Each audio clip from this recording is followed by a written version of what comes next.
ఓం నమో వెంకటేశాయ.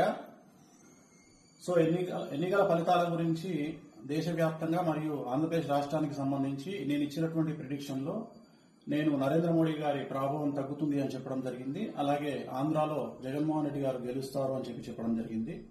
నాకున్నటువంటి విద్వత్తు, నా విద్యను అనుసరించి నేను చెప్పడం జరిగింది. సో నేను చెప్పిన దాంట్లో సెంట్రల్లో మోడీ ఆధిపత్యం అనేటువంటిది తగ్గింది, ఒకటి జరిగింది. రెండవది ఆంధ్రప్రదేశ్లో జగన్మోహన్ రెడ్డి గెలుస్తాడు అని నేను చెప్పినటువంటి ప్రిడిక్షన్ తప్పింది. సో జనరల్ గా జాతకాన్ని బేస్ చేసుకుని మాత్రమే నేను చెప్పడం జరుగుతుంది. సో చాలా రోజుల నుండి నన్ను విమర్శిస్తూ ఉన్నవాళ్ళు, నన్ను ట్రోల్ చేస్తూ ఉన్నవాళ్ళు ఒక లక్ష్యంగా చేశారు. సో ఈ రోజు నేను చెప్పినటువంటి ప్రిడిక్షన్ 100% తప్పయింది. దాంతో ఖచ్చితంగా నేను ఒప్పుకుంటా ఉన్నాను. సో ఇన్ని రోజులు నాతో సహకరించి నాతో ఉన్న వాళ్ళకి, అలాగే ఇక ముందు నన్ను ఫాలో అయ్యి నాతో ఉండే వాళ్ళందరికీ కూడా మంగళాకాంక్ష. ఓం నమో వెంకటేశాయ.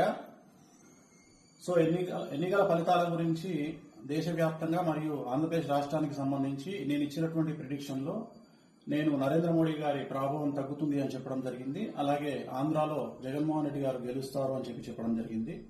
నాకున్నటువంటి విద్వత్తు, నా విద్యను అనుసరించి నేను చెప్పడం జరిగింది. సో నేను చెప్పిన దాంట్లో సెంట్రల్లో మోడీ ఆధిపత్యం అనేటువంటిది తగ్గింది, ఒకటి జరిగింది.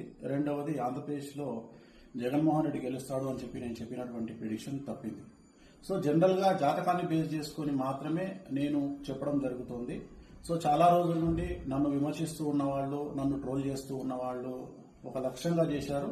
సో ఈ రోజు నేను చెప్పినటువంటి ప్రిడిక్షన్ 100% తప్పయింది. దాంతో ఖచ్చితంగా నేను ఒప్పుకుంటా ఉన్నాను.